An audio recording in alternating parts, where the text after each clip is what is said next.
My stepmother tried to evict me and sell my late parents' home when I was 14.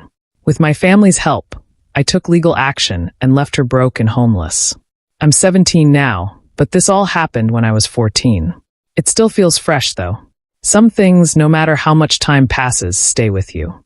The house I live in now, the house I grew up in, almost wasn't mine anymore. My stepmother, someone who was supposed to take care of me after my dad died, tried to take it away. She even tried to charge me rent to live in my own house. It sounds ridiculous, but I lived it. And I fought back with the help of my family. This is the story of how I got through it. To give you some background, my mom passed away when I was 6. She was in a car accident, and she didn't make it. At the time, I didn't fully grasp what had happened, but I knew everything changed after that. My dad stepped up.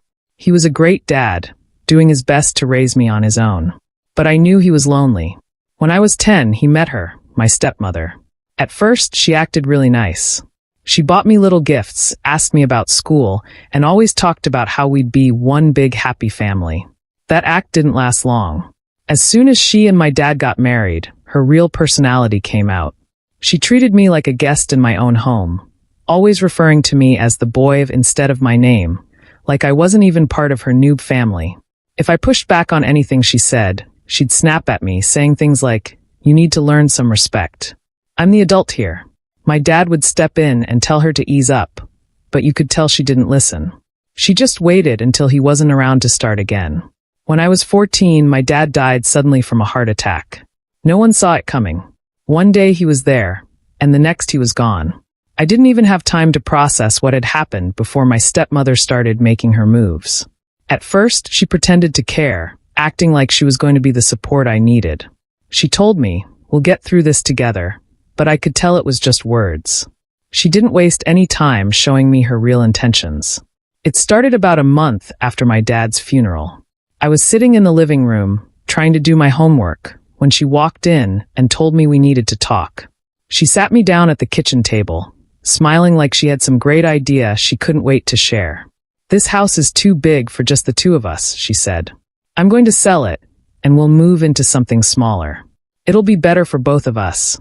I just stared at her. "You can't sell the house," I said. "It's not yours." Her smile disappeared instantly. "Excuse me," she said, her voice sharp. "It's my house," I said. "Dad told me. He put it in a trust for me after Mom died." She crossed her arms and leaned back, giving me this cold, fake laugh. "You're 14, she said. "What do you know about trusts? Your father left everything to me. I'm his wife." I didn't know how to argue with her, but I knew she was wrong. My dad had always been clear about the house. It was meant to be mine, a way to make sure I'd always have a place to live. It was his way of taking care of me, even if he wasn't there. But she didn't care about any of that. She just wanted control. When I refused to go along with her plan, she got mean. "Fine," she said. "If you want to act like a brat, I'll make this simple for you. Either you start paying rent, or you can pack your things and leave." I couldn't believe it. I was a 14-year-old kid, and she was trying to charge me rent to live in the house my parents left for me. I didn't know what to do, so I called my aunt, my mom's sister. She's always been there for me, and I knew she'd know what to do. When I told her what was going on, she didn't hesitate. She came over that same day with my uncle, and they started digging into everything. They found the trust paperwork my dad had set up, and it confirmed what I already knew. The house was mine. My aunt told my stepmother straight to her face, "You're not selling this house. You don't have the legal right." My stepmother lost it. She started yelling, saying my aunt was trying to brainwash me and that she was just jealous because she didn't have what my dad left behind. My uncle stepped in and told her to calm down or he'd call the cops. That shut her up for the moment, but I knew she wasn't done. She slammed doors and stomped around the house for the rest of the day, muttering under her breath about how ungrateful I was. A few days later, a real estate agent showed up at the house to take pictures. I told him he needed to leave, and he looked confused. He said my stepmother had hired him to list the property. That's when I realized she wasn't going to back down. She was going to sell the house behind my back. My aunt called our lawyer, and he filed an emergency injunction to stop the sale. That's when things got serious, and everything moved to court. But the court fight wasn't just about the house. During the legal process, another issue came up: my custody. Since my stepmother was my legal guardian after my dad died, she had control over where I lived and what I did. My aunt and uncle weren't going to let that stand. They filed for custody, arguing that my stepmother was emotionally abusive and only cared about my dad's assets, not me. The court hearings were brutal. My stepmother cried in front of the judge, saying she was just trying to do what was best for me and that the house was too much for a child to handle.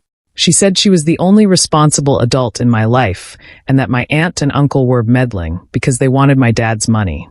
But our lawyer had the trust documents, and my family had testimony about how she'd been treating me. The judge saw through her act. He ruled in my favor, declaring that the house was legally mine and ordering her to move out within 30 days. He also granted custody to my aunt and uncle, which was the biggest relief of my life. Finally, I didn't have to live under her roof anymore. Or more accurately, she didn't get to live under mine. Of course, she didn't leave quietly. She spent the next month making life hell for everyone. She'd play loud music late at night, bang doors, and accuse me of turning the family against her. One day, she tried to steal some of my mom's things. I caught her packing up my mom's jewelry box and told her to put it back. She looked at me and said, "Your dad gave this to his wife, and I'm his wife now. This is mine." I didn't even argue. I called my aunt, and she came over with my uncle. They went through all the boxes my stepmother had packed and made her return anything that wasn't hers. It took hours, but they didn't let her get away with a single thing. On her final day in the house, she pulled one last stunt. She called the cops, claiming we were harassing her and trying to steal her belongings. When the police arrived, my uncle handed them the court order, showing she had no right to anything except her personal belongings. The officers told her to stop wasting their time and let her know they wouldn't be coming back if she pulled another stunt like that. She glared at us as she packed up her car and drove away. I stood on the porch and watched her go, feeling a mix of relief and exhaustion. But she wasn't done. A few weeks later, she sent a letter through her lawyer demanding compensation for the hardship she endured. She wanted money for groceries, cleaning supplies, and even emotional damages. It was laughable. Our lawyer sent back a strongly worded response, basically telling her to drop it or face legal action for harassment. That shut her up for a while at least. She also started spreading rumors about me and my family, telling people we'd manipulated the courts and that I was a spoiled brat who didn't appreciate her sacrifices. A few distant relatives even reached out, asking if what she said was true. My aunt didn't hold back. She sent them copies of the court documents and proof of all the lies my stepmother had told. Most of those relatives cut ties with her after that. The house didn't feel the same for a long time. It was full of bad memories of the fights and stress she caused. But my aunt and uncle helped me make it feel like home again. They painted the walls, rearranged the furniture, and helped me redecorate. My cousins would come over with games and movies, and we'd hang out like normal teenagers. Slowly, the house became mine again, not just in name but in spirit. Now, at 17, I think about my parents a lot. My mom's laugh, my dad's advice. They both tried so hard to give me a good life, and I know they'd be proud of how my family came together to protect me. My stepmother thought she could take over my life and erase their memory, but she underestimated how strong we were.